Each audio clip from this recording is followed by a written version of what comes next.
Hello साथीहरू, welcome back to my channel. म चाहिँ नयाँ हो, भर्खर युट्युब च्यानल खोल्दैछु। त्यसैले सबैले साथ सपोर्ट दिनु होला, लाइक कमेन्ट गर्नु होला, सबैलाई सेयर गरिदिनु होला। अन्त म चाहिँ अहिले सेङ्जा आएको छु। सेङ्जा आएको नि भयो 2-3 महिना हुन लाग्यो। सुत्केरी बस्न आएको। सेङ्जाको भ्यू हेर्नुहुन्छ।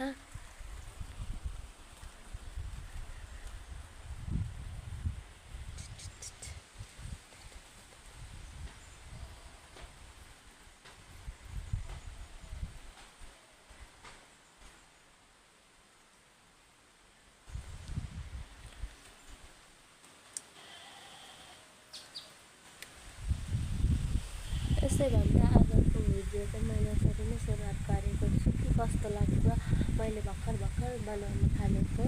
अब कसरी बनाउने के गर्ने यो मलाई केही थाहा छैन। एउटा दिदी सुशीला मुक्ताङ भन्ने दिदीले मलाई सिकाउनु भएको थियो अलिअलि, त्यही पनि त्यस्तो नि जान्दिनँ। अब एडिट गर्न अलिअलि सिकाइदिनु भएको थियो, त्यही पनि दिदीले सिकाइदिन्छु भन्नुभएको छ। अलिअलि सिकाइदिनुहुन्छ होला। अनि म चाहिँ अहिले सेङ्जा पुप्पूको घर आएको छु। अनि मेरो घर चाहिँ बरघाट हो, बुटोल बरघाट हो। मलाई एडिटिङ गर्न चाहिँ नआउला, त्यही पनि सकेसम्म कोसिस गर्दैछु। अब कोही कसैसँग सोध्दै ओर्दै अब सुशीला मुक्बाङ भन्ने त उयो ठुलै हुनुहुन्छ। उसले चाहिँ मुक्बाङको मात्र भिडियो बनाउनु हुँदो रहेछ। मैले चाहिँ उहाँको भिडियो सानै देखेर मैले उहाँले खोलेदेखिबाटै मैले उसको भिडियो चाहिँ हेरिरहेको थिएँ।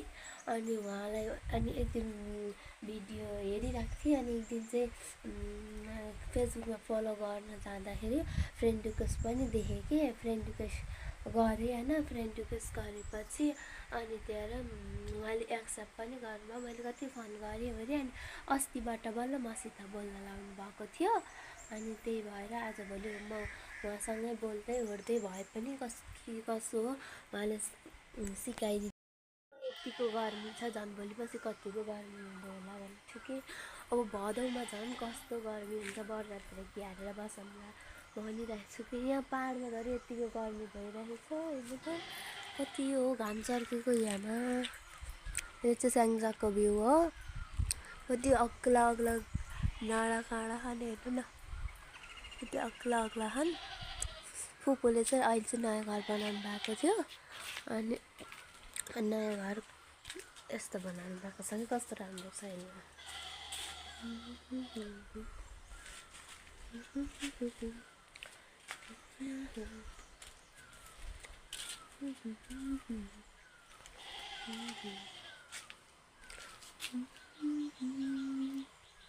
त्यही भन्दै आजको भिडियो चाहिँ यसरी नै सुरुवात गर्दैछु। अब के कस्तो लाग्छ, अब मैले त जान्ने छैन। अब बनाउनु पनि मेरो दादाले पनि बनाउनुहुन्छ, तर दादाले खोइ कसरी बनाउनु। मैले दादासँग त डर लाग्छ, मैले सोध्दिनँ। दादालाई केही पनि भनेको पनि छैन। दादाले पनि बनाउनुहुन्छ, उहाँलाई पनि धेरै सपोर्ट गरिदिनु होला भन्न चाहन्छु। त्यही भन्दै अब आजको भिडियो यसरी नै सुरुवात गरिसकेँ भने अब आजको भिडियोमा कति भ्युज अब यसरी नै उयो गर्दै जानु भनेर भन्नुभएको थियो दिदीले पनि।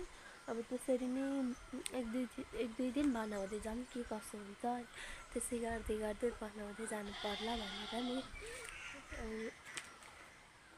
अनि हजुरहरूले कहाँदेखि कमेन्ट गर्नुभयो, कहाँदेखि हेर्दै हुनुहुन्छ सबैले मलाई कमेन्ट बक्समा लेखिदिनु होला है त।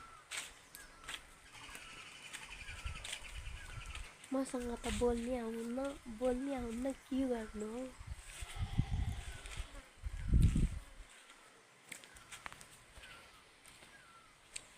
मेरो बाबु चाहिँ सुतिरहेको छ, त्यही पनि बाबुसित कति झ्याउ हुने रहेछ क्या बनाउन पनि। त्यही भन्दै आज भिडियो चाहिँ यसरी नै उयो गरिरहेको छ। हेलो, मेरो बेबी पनि उठिसकेकी छन्।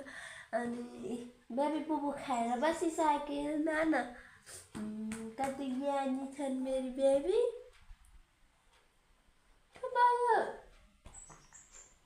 के भयो हेर्न लजाइहन् भिडियो गरिन् मम्मीले भनेर लजाइहन् क्या।